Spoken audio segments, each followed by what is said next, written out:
A fleet of impossible scale tears a wound in reality. It does not translate from the warp. It erupts, a hemorrhage of metal and malice spilling into the cold void of real space. These are the ships of the Long War, their hulls encrusted with 10,000 years of battle scars, blasphemous icon graphs, and the frozen screams of captured worlds. They are a legion of ghosts, a navy of the damned, and at their heart, a vessel of such ancient malevolence that its mere presence warps the stars around it. The vengeful spirit. Aboard its bridge, surrounded by a court of monsters, warlords, and sorcerers drawn from every shattered traitor legion, stands the master of this unholy armada. He is the heir to an age of sorrow, the final and most devoted son of the arch-traitor. This is the common understanding. It is the lie the galaxy tells itself for comfort. The figure at the center of this storm of souls is not an heir. He is an eraser. He is not a son. He is an orphan by choice and by blade. He is Ezekiel Abaddon, the despoiler. And he has not come to finish what Horus started. He has come to expunge it from the memory of gods and men. To comprehend the nature of this apostasy, one must first understand the depth of the failure it seeks to overwrite. One must return to the ashes of the siege of Terra, to the moment of creation, for Abaddon's singular obsession. The Horus heresy did not end in a negotiated peace or a strategic withdrawal. It ended in a paroxysm of absolute soul-shattering failure. Horus Lupercal, the brightest star in the Emperor's firmament, did not merely lose a war. He lost himself. In the final confrontation above a world drowning in blood, he was not a glorious revolutionary striking down a tyrant. He was a vessel, a puppet for powers whose ambitions dwarfed his own, a slave who believed himself a master. When the Emperor's psychic blade finally struck him down, it did more than kill a Primarch. It annihilated a dream. The dream of a new order, of a humanity guided by the clear-eyed strength of the Legiones Astartes, had curdled into a feast for cosmic predators. The rebellion was not noble, it was grotesque. And no one saw this more clearly than the captains of his own legion who survived to witness the aftermath. For the sons of Horus, the retreat from Terra was not a tactical maneuver. It was a descent into hell. They carried with them the body of their gene father, a sacred and terrible relic, and fled into the one sanctuary that would have them, the Eye of Terror. Here, in that great weeping wound in the galaxy, reality itself is a liar. Time is a broken wheel, and the laws of physics are suggestions, not edicts. For the traitor legions, it was to be a bastion, a place to regroup and muster for the next assault. Instead, it became a tomb, a prison, a madhouse. The sons of Horus, once the proudest and most disciplined of all the legions, shattered completely. Without the unifying will of their Primarch, their grief and shame turned septic. They fought one another over scraps of territory, over dwindling supplies of arms and gene seed, over the fading memory of glory. They became reavers, pirates, and madmen, their sea-green armor a constant, painful reminder of what they had lost. Worse still was the curse of their father's name. In the Eye, Horus Lupercal was not a memory. He was a ghost that would not die. The arch-sorcerers of the Emperor's children, their minds long dissolved by excess, began to whisper of perfection through replication. Fabius Bile, the primogenitor, saw in the Primarch's genetic code the ultimate raw material. Soon the Eye was haunted by them, clones of Horus, grotesque parodies grown in amniotic vats, each one possessing a sliver of the original's charisma, but none of his soul. They were monsters wearing a beloved face. Some were near mindless beasts. Others were cunning demagogues who drew broken legionaries to their banners, promising a return to the glory days. The sons of Horus, leaderless and desperate, flocked to these phantoms. They would pledge their swords to a new Horus, only to watch him fall to a rival clone, or descend into gibbering madness, or be revealed as a flawed, hollow thing. The Legion bled itself white in these pointless civil wars, defending the memory of a man by fighting for his soulless effigies. It was a legion committing suicide, slowly and with excruciating devotion. It was in this crucible of self-immolation that Ezekiel Abaddon, first captain of the Sons of Horus, finally returned to the fore. For a time, the records are silent on his movements. Some say he meditated in darkness at the heart of the vengeful spirit, communing with the ship's murderous machine spirit.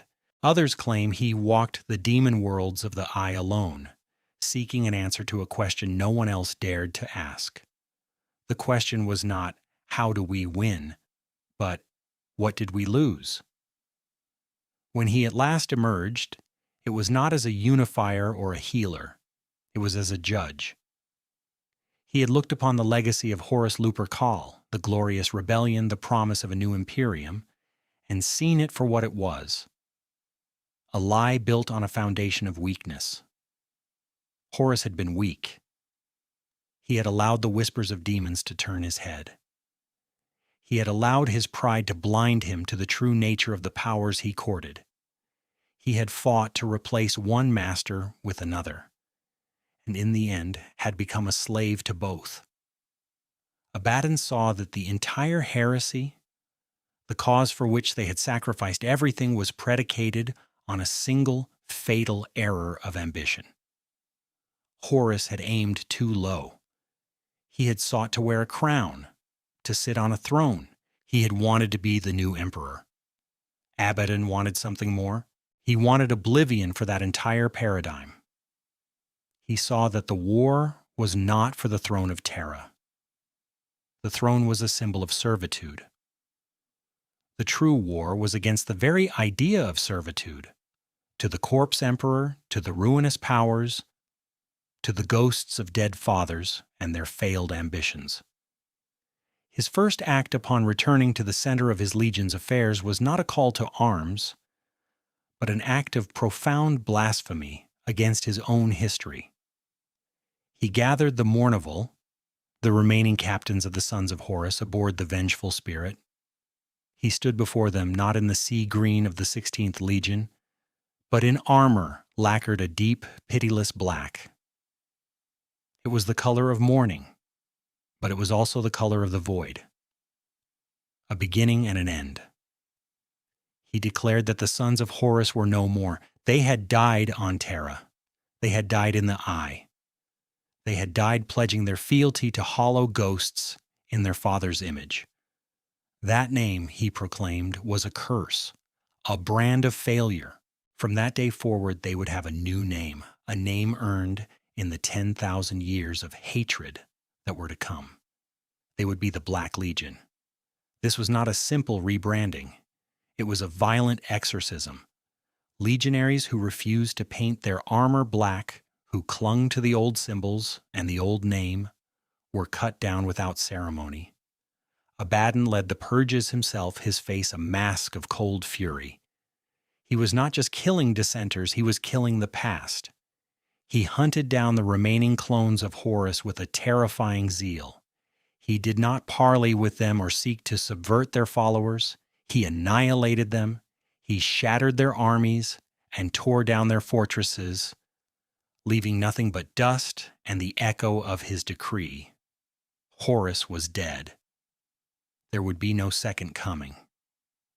The future did not belong to a memory. It belonged to the living. And the living would be defined by their own deeds, not by the failures of their ancestors. The most legendary telling of this patricidal crusade comes from the scattered chronicles of Canticle City, a flesh fortress ruled by the arch-heretic Fabius Bile. Here Bile had created his masterpiece, a perfect clone of Horus, grown from a pure sample of the Primarch's own blood, untouched by the corruptions of chaos. This was not one of the mewling freaks that haunted the Eye.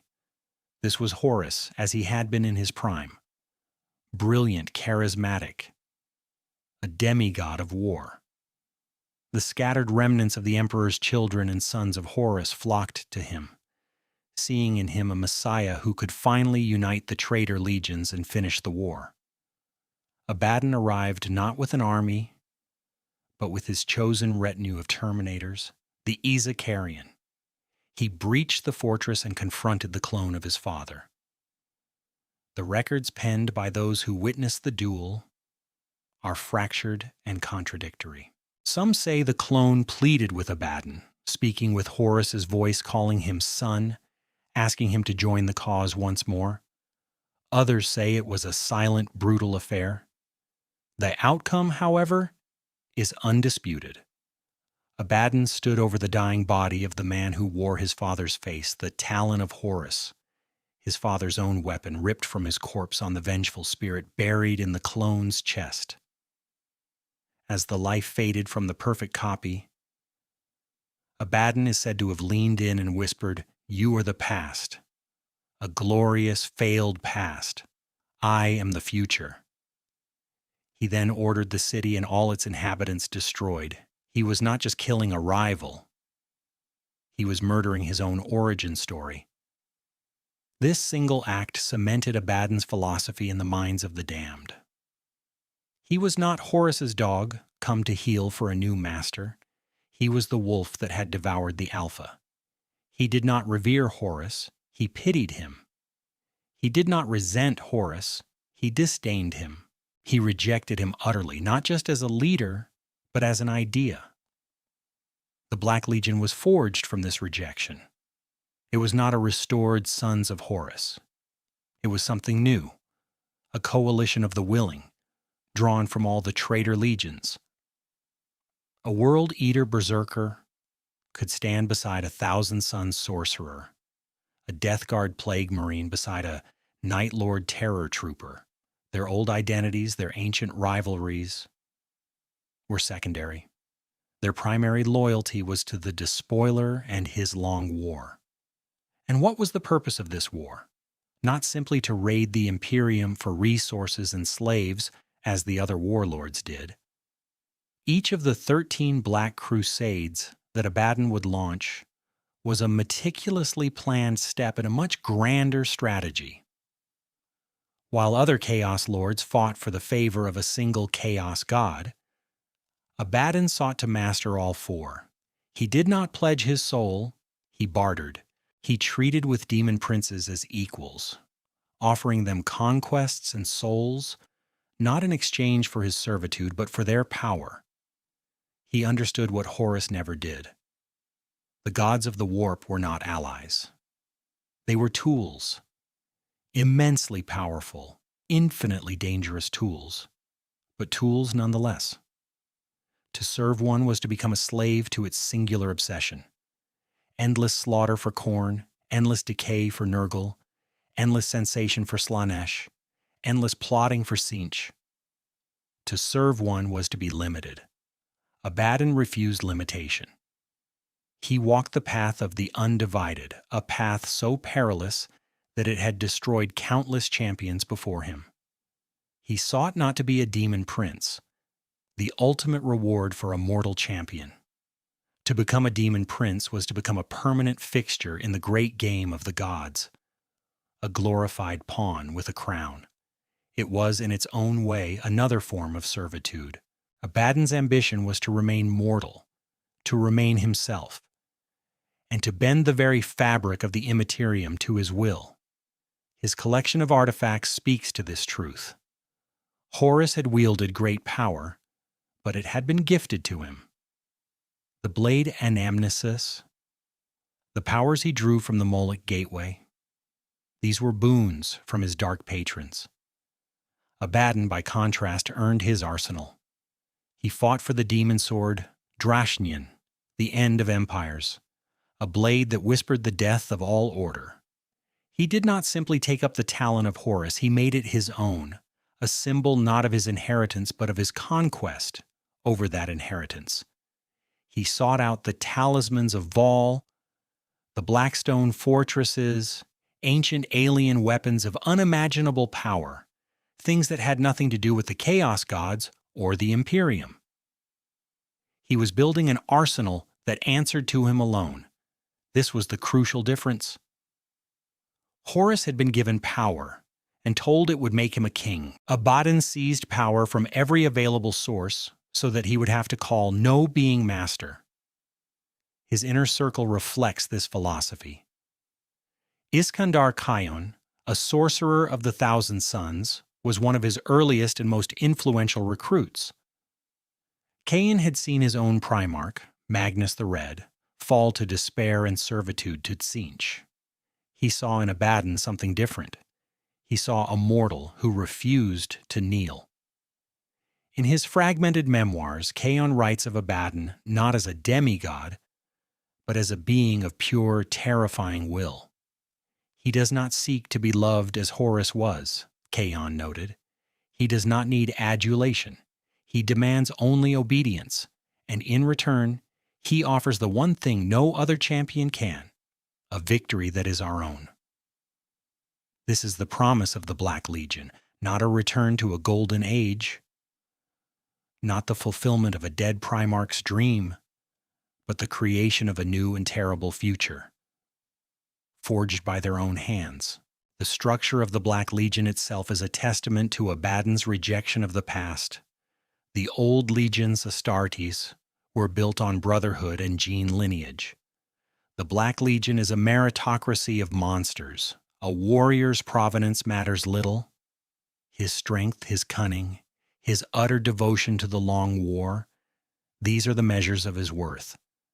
This allowed Abaddon to absorb the strengths of all the shattered legions, creating a force more flexible, more adaptable, and ultimately more dangerous than the monolithic legions of old. He created a new culture, a new identity, built not on shared history, but on a shared nihilistic purpose, the utter destruction of the Imperium and the stagnant, rotting order it represented. And so across the 10,000 years of the Long War, the galaxy slowly began to misunderstand. The High Lords of Terra, the Inquisitors of the Ordo Malleus, even his rivals within the Eye of Terror. They all saw the black-armored host and thought, Horus's legacy. They saw the vengeful spirit and thought, Horus's flagship. They saw the talon of Horus and thought, Horus's weapon. They prepared for a war against a ghost. They fortified worlds against a repeat of the heresy. They studied the strategies of a dead man to predict the movements of a living one. And all the while Abaddon encouraged this delusion, he let them believe he was a simple echo of his gene sire. It was the greatest weapon in his arsenal, the enemy's own history. For what is the goal of this long war? If not to place Abaddon on the golden throne, then what? The answer lies in the nature of his hatred. Horus hated the emperor, his father. It was a personal, familial betrayal, writ large across the galaxy. Abaddon's hatred is colder, more abstract, and far more profound. He hates the Imperium not because it is ruled by the emperor, but because it is. He hates its order, its faith, its belief in a future. He hates it for its very existence, for it is a monument to a history he seeks to erase. His goal is not to rule the Imperium. That would be to accept its premise, to become another emperor, another Horus. His goal is to tear it down, to salt the earth, to shatter the golden throne, not to take it, but to ensure no one can ever sit on it again. He seeks to plunge the galaxy into a state of pure, untamed chaos. Not the chaos of the dark gods, who have their own twisted forms of order, but the chaos of the void, of pure potential, of absolute freedom from the tyranny of any master, divine or mortal. Consider his greatest victory, the fall of Cadia. For 10 millennia, Cadia had stood as the bulwark against the Eye of Terror. The Cadian Gate was the channel through which every Black Crusade had to pass. Cadia was a symbol of imperial defiance. Horus, in his hubris, had bypassed such concerns, striking directly for the heart. Abaddon, patient and methodical, understood that the symbol was more important than the reality. In his 13th Black Crusade, he did not simply overwhelm Cadia.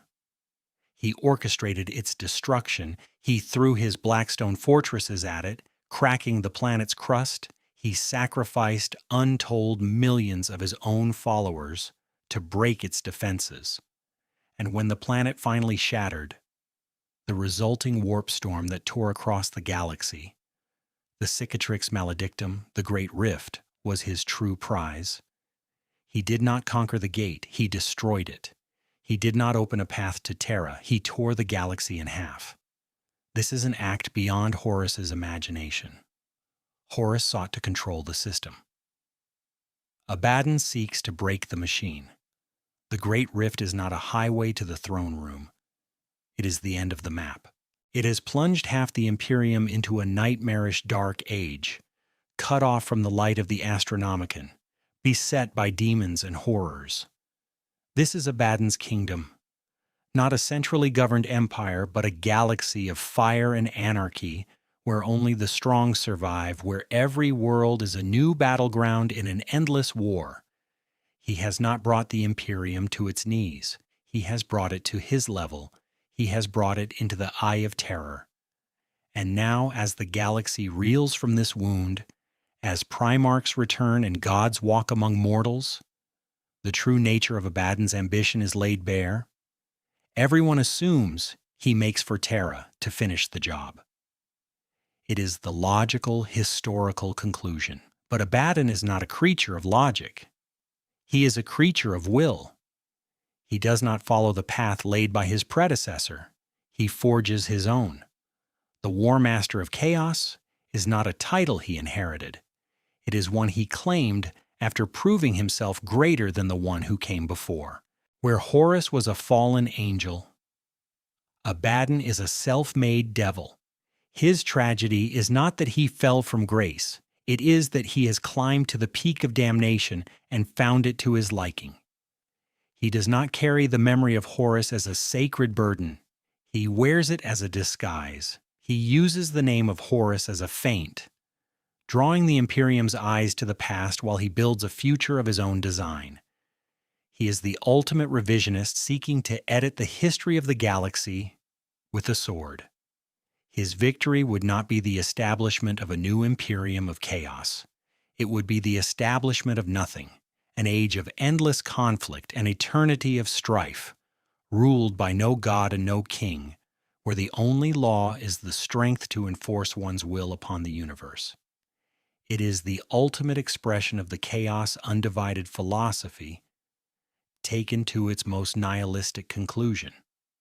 The danger of Abaddon was never that he was like Horus. The danger is that he learned from Horus. He studied his father's every mistake, every weakness, every moment of hesitation. He saw that Horus's ambition was ultimately petty, a son's rebellion against a father. Abaddon's rebellion is against existence itself. He does not want to rule the galaxy. He wants to break it. He wants to free it from the tyranny of fate, of prophecy, of gods, and of history. And in his mind, the only path to that freedom is a fire that consumes everything. So when the Black Legion appears from the bleeding sky, know that you are not facing the ghosts of the heresy. You are facing the future of the war. These are not the sons of Horus, come to avenge their father. They are the children of Abaddon, come to bury him. They are painted black not just to mourn their past, but to declare their utter and final rejection of it. The Imperium believes it faces the echo of a 10,000-year-old betrayal. It is wrong. It faces a new apostasy, one that has been patiently waiting for the old ghosts to finally die. And now, as darkness closes on the galaxy and the last lights of hope begin to flicker and fail, the final terrible truth becomes clear. The age of Horus is over. The age of Abaddon has begun. The despoiler has not come to fulfill a prophecy. He has come to erase it along with everything else. And that is what makes him so much worse. Horus offered a dark reflection of the Imperium. Abaddon offers only the abyss,